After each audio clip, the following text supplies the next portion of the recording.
Good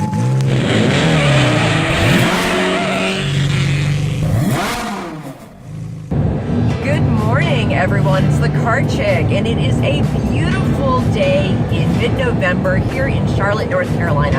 And that means it is time once again to head up to the Charlotte International Auto Show. This is my big research weekend every year where I crawl through literally hundreds of cars, trucks, SUVs, minivans, everything that they have so that I know what's on the market. Why do I do this? So you don't have to. This allows me to help you pick the perfect car for you based on your lifestyle, budget, and personality so that you're not wasting your time doing all this research. And believe me, it can be very confusing and very overwhelming. And for 2019, there are several brand new models that we're expecting to hit the market. Some are already on dealer lots, some we're expected to hit in early 2019. We also have a number of fully redesigned vehicles. The car market is constantly changing and new technology is being added, new models are being added, things are just changing all the time. So I will do this research so that you can just kick back and relax.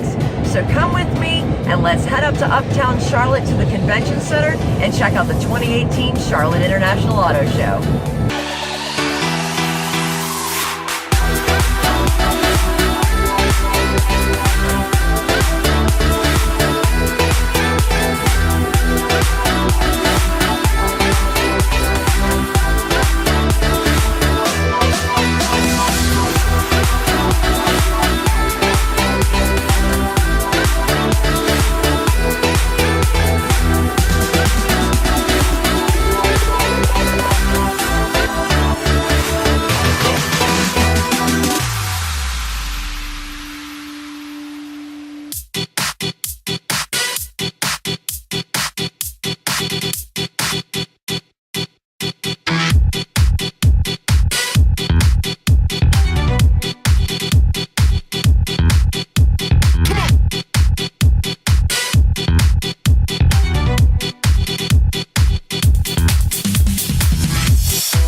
Welcome to the 2018 Charlotte International Auto Show.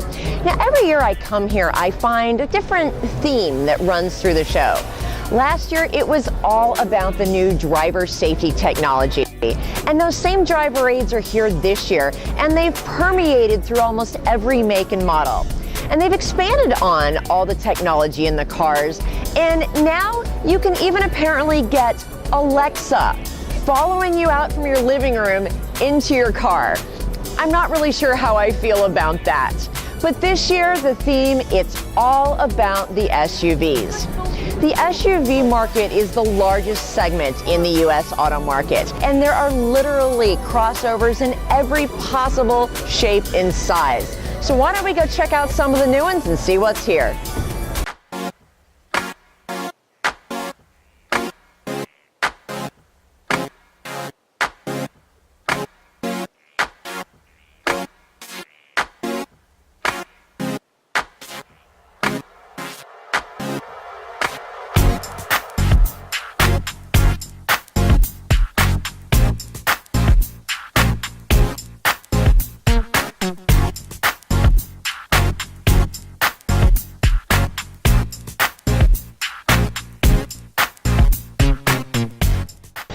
The hottest new segment in the crossover market is in the subcompact and compact crossovers, kind of the baby bears of the market. And every manufacturer from Lamborghini to Kia is jumping on that bandwagon. In the luxury segment, you've got BMW with their X1, their X2, their X3. Cadillac has just released the XT4, and Volvo has a new XC40. Infiniti has the QX50 and the smaller QX30. Do you kind of see a theme here? Even Lexus is going to be launching a new UX crossover next year that will slot in underneath their small NX and their mid-size RX. One of the reasons that these subcompact crossovers are so popular is that you get the benefits, the economics, the fuel economy of a small car, but it sits up higher. So you have a chance of being able to see around all of the other SUVs on the road, but you can still park it and maneuver it through urban environments. They're really popular with first-time car buyers, young singles, and even empty nesters who find the higher ride height easier to get in and out of. One of my favorite new entries into this market is the Hyundai Kona. Introduced in 2018, the Hyundai Kona is a 5-passenger subcompact SUV. Prices start at just $18,500 for the base SE trim and top out around $26,000 for the Ultimate model. Even the base models come standard with Apple CarPlay and Android Auto, as well as all of the driver aid safety technology. Inside the Kona is simple and ergonomic, but in no way boring, especially on this Ultimate trim level where you have these fun body-colored trim pieces and contrast stitching on the seats. My favorite part about the Kona are the colors. You know, it's called the Kona, so you gotta have a Hawaii theme. And this thing keeps binging at me because the door is open. But with that Hawaiian theme comes fun colors, like the beautiful surf blue and this mildly obnoxious lime twist. It's like, does that come with an umbrella, maybe served in a pineapple? The little Hyundai Kona is powered by a 1.6-liter 4-cylinder that makes an impressive 175 horsepower. So this thing is going to be pretty zippy, but it still gets a good 30 miles to the gallon, and you can get it in an all-wheel drive option.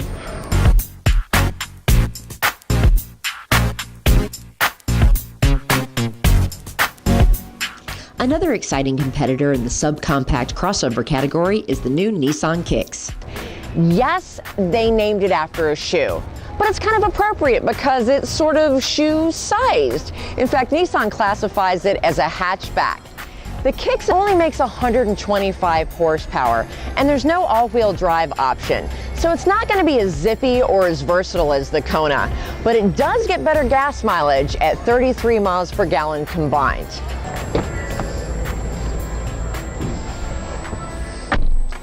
The Kicks is also a little cheaper than the Kona, starting at under $19,000. And at this top-level SR trim, which you can have for the low 20s, this is actually really nice. It's a simple, clean interior, but it's got a lot of nice details like this funky orange stitching and sport seats. And let me tell you, they're really comfortable.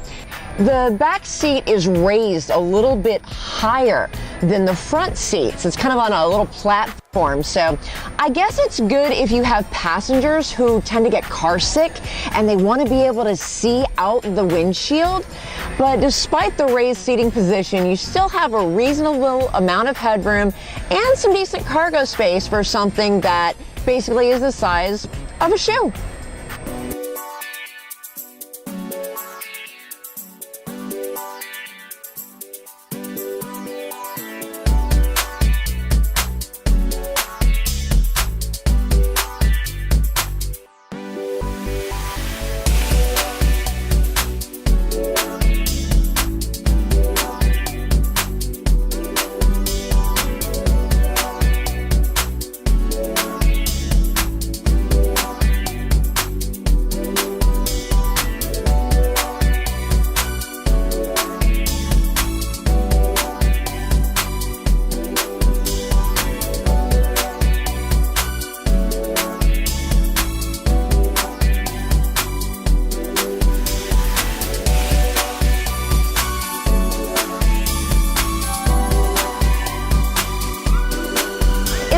midsize category, Honda has refreshed their great selling Pilot.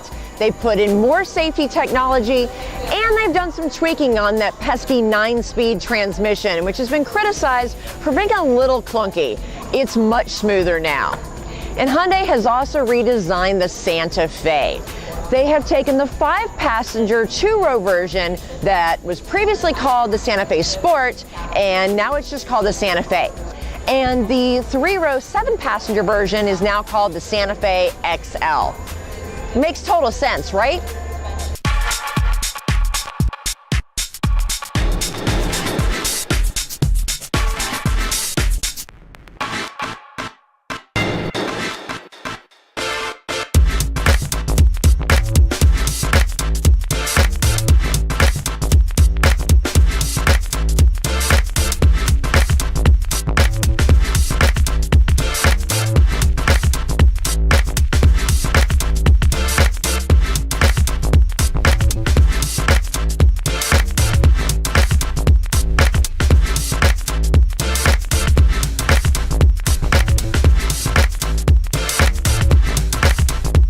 Subaru is finally back in the 3-row SUV game. You may remember the old Tribeca, or maybe you won't. The Tribeca was never competitive with rivals like the Honda Pilot and the Toyota Highlander. So when it exited the market in 2014, nobody was sorry to see it go. But the Ascent is an all-new vehicle, and Subaru has got this one right. Powered by a new turbocharged 4-cylinder, the Ascent makes 260 horsepower and 277 pound-feet of torque, while still returning a respectable 23 combined miles per gallon. Combine that with Subaru's trademark all-wheel drive and 8.7 inches of ground clearance, the Ascent should prove just as capable off-road as it does on the highway. Inside, you'll find a well-designed upscale interior with a panoramic sunroof and optional leather seating.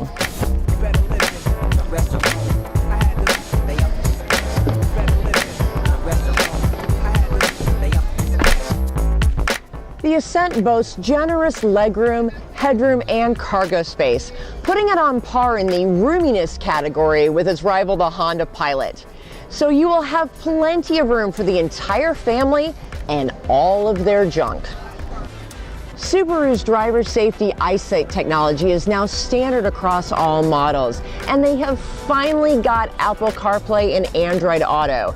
This makes the new 2019 Subaru Ascent poised to be very competitive in the popular 3-row midsize SUV segment. I've always been a big fan of Subaru, despite some of their mechanical quirks and weird styling over the years. And the smaller Subaru Forester has always been one of my favorite small SUVs. It has great visibility, it's safe, it's easy to drive, it's solid, but it's always been just kind of bland. Well, not anymore. Check this out.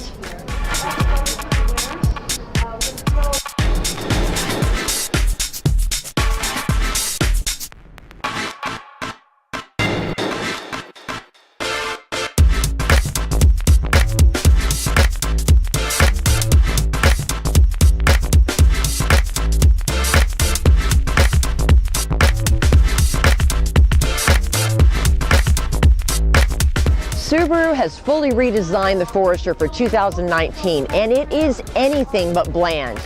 In addition to the more rugged styling, Subaru has given the Forester a more powerful 2.5-liter 4-cylinder engine that makes 182 horsepower. Now, that doesn't make it the peppiest SUV in this segment, but combine that with the higher ground clearance and off-road capabilities that they gave the Ascent, and you have a small SUV that is perfect for the folks that want to get away for the weekend and take on the great outdoors. I like this model. This is the Sport trim, and it gives you those cool 18-inch black rims, kind of mildly obnoxious orange trim on the bottom and on the top rails, and on the inside you've got this nice contrast stitching. It just gives it a little more fun, aggressive, and rugged look.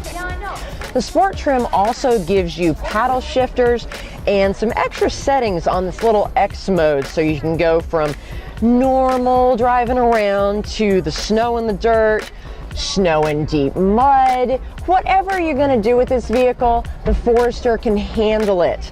Combine that with standard eyesight and again, finally, Apple CarPlay and Android Auto, and this is a really well-rounded vehicle. Now, the upscale touring model even has a new feature called driver focus. There is a camera somewhere in here that focuses on the driver's face, and it can actually tell if you are not focused on the road ahead of you. And if you're not, it's gonna yell at you. It's kind of like having your mom in the car the whole time. But despite that possibly overreaching feature, the Forester is a great all-around small SUV. Now, you might also consider the roomy Honda CR-V, the more sporty Mazda CX-5, or the new redesigned Toyota RAV4 that's going to hit lots probably right after the first of the year. But the Subaru Forester definitely needs to be on your short list. The American manufacturers are also on the crossover bandwagon, and Chevy is bringing back the Blazer nameplate. This is not the Trailblazer that you drove in college. This is a completely new 5-passenger SUV that's going to slot right in between the compact Equinox and the midsize Traverse. Expect the new Blazers to start hitting your dealer lots in early 2019. And of course, the American manufacturers are still known for their amazing pickup trucks. Chevy has redesigned their popular Silverado for this year, and Ford has finally brought back the smaller Ranger after a near 10-year hiatus.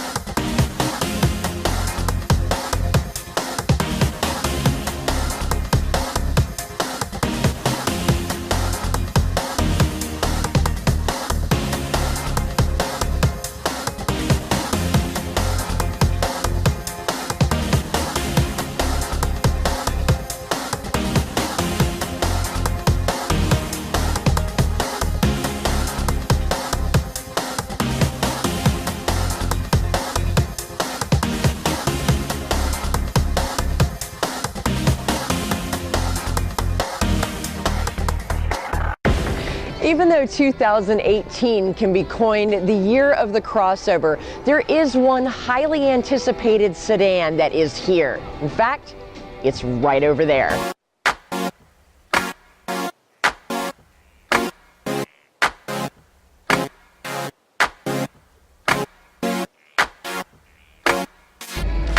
Nissan has redesigned the Altima from the ground up. It has sleek, modern lines while still maintaining the classy looks of a family sedan. And for the first time, the Altima will be offered in an all-wheel drive option, you know, for those of you who live up north. The interior has a fluid design, and you still get my favorite thing on Nissan, which is these super comfy zero-gravity seats. This is the most comfortable tushy-cushy in the entire industry. But the big news about the 2019 Altima is the new engine design. Gone is the old V6 option, and now you have two 4-cylinder options. You still have a naturally aspirated 4-cylinder in your base model, but it doesn't make a whole heck of a lot of power. A new 2.0 turbo engine has been designed by Nissan, and it has what they call variable compression ratio. Variable compression ratio is a new technology. It's never been seen before in the industry. And here's what that boils down to. Without getting real gearhead technical on you, there is a link between the crankshaft and the connecting rod. And there's this little actuator that can move the link. It changes the angle of it, which changes the relative position of your pistons inside the cylinders, thus giving you variable compression. And Nissan is touting that this new technology is going to give you the performance of a 6-cylinder with the same great mileage that you get out of a 4-cylinder. Is that going to be true? We'll have to see. What worries me a little bit about this is the whole never been seen before in the industry. This is brand new technology, and with that extra link between the crankshaft and the connecting rod, that translates into a lot of extra parts moving around in your engine that could fail. Nissan launched this in the Infiniti QX50 last year, so it has been on the market almost a year now, but it is still brand new technology. So I'm gonna wait a few years to see really how it shakes out and what the reliability is and what problems there are gonna be. Because anytime you have a brand new engine type of technology, there's a lot of potential, but there's also a lot of potential for problems. But Nissan has never been afraid to forge new territory when it comes to technology, especially if it's going to give you more performance and better gas mileage.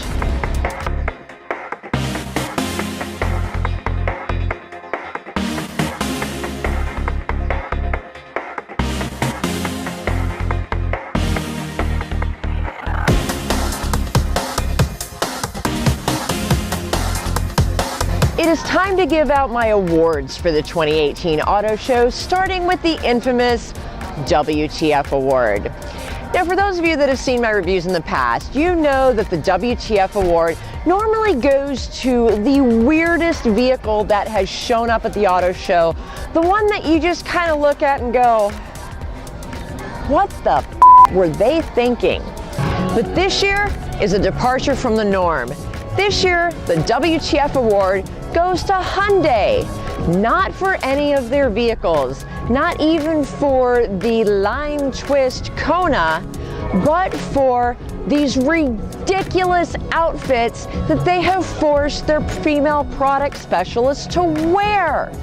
They look like a cross between Joan Jetson and Joan Jett. I mean, okay, maybe this is fashion forward in Korea or something, but here in the US, the only place that kind of dress is appropriate is on the runway in Fashion Week in Los Angeles, or maybe a nice trendy after party. And those shoes? Okay, don't get me wrong, the shoes are actually really cute, but these women are standing on their feet for 6 hours a day on these concrete floors. I mean, come on, I'm even wearing tennis shoes.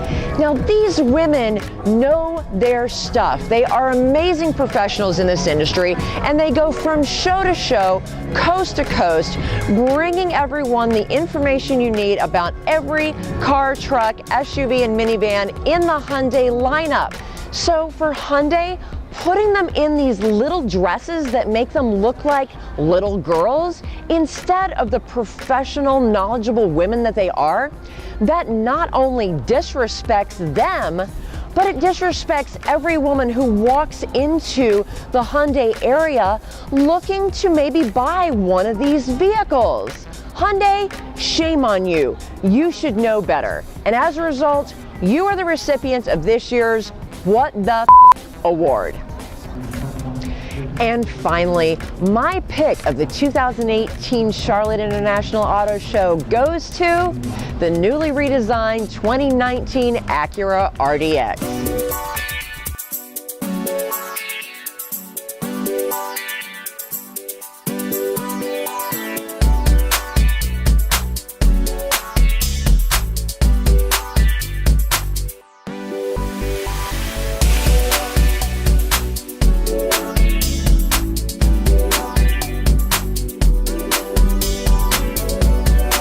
The RDX has always been a staple in Acura's lineup, and it has been one of the most reliable small SUVs in the luxury segment. But the styling and the technology had gotten a little, well, stale, but not anymore. Acura has redesigned the RDX from the bottom up, and they've given it a much sportier, sleeker styling that hints at some ruggedness, but still maintains the classic lines that you expect in a luxury SUV. Acura has also upped their game on the interior of the RDX. The materials they have used, the soft leather, all of the details are really spot on. It's elegant, it's clean, but still modern and classy. It does come with Apple CarPlay. Now, my only complaint is that the Android Auto portion is not currently working. And that's because they have this new touchpad interface, and this touchpad for some reason is not quite compatible with the Android system, but Acura says that it's on the Android end and Google is working on it. So we blame Google, but I'm sure they will get it resolved soon. And as soon as it is, that will be available via software update. So it's not like you have to go get a new car. But even if you have an Android phone, it is still worth checking out the new RDX. Now, if you are a music lover, the sound system in this is ridiculous. And it's called the ELS Studio 3D. And to explain what 3D means and where the inspiration for this new sound system comes from, I am going to bring in an expert, my new best friend, Logan. Welcome to the 2019 Acura RDX sound system. The sound system was tuned by Elliot Schneider, a Grammy-winning tuner. So where does the whole 3D thing come in? What does that mean?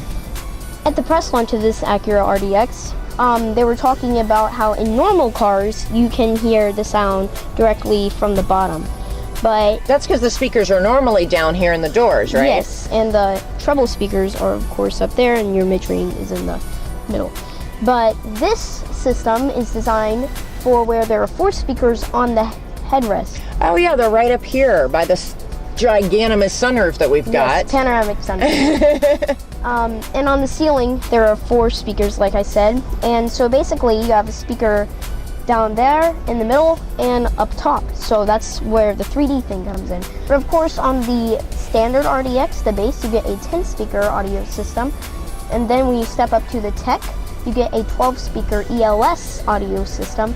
Then when you go to the A-Spec or the Advanced trim, as shown here, you get this 16-speaker, 710-watt audio system featuring 3D. Yeah, I think that's the one we want. What do you say? Why don't we crank up this bass and this sound system a little bit and rock us some tunes? Okay. The new Acura RDX is powered by the 2.0-liter turbo engine that is in the Honda Accord and the Civic Type R, but it has been tuned differently to give you 272 horsepower, and between that, all of the new technology, the fantastic sound system that my buddy Logan told us about, and just the overall trim and elegance that they have put into the RDX. If you are in the market for a small luxury SUV, you should begin and end right here. That is why the 2019 Acura RDX wins the Car Chicks Pick of the Show.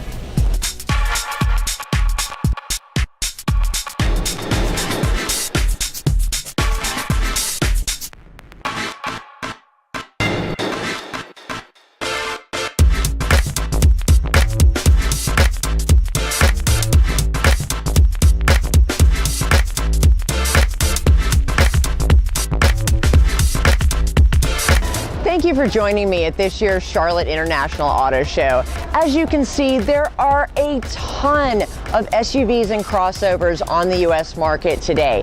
So if you can't find one that fits your lifestyle, then maybe you need a new lifestyle. If the thought of car shopping seems really overwhelming to you, no worries. Here's what you do.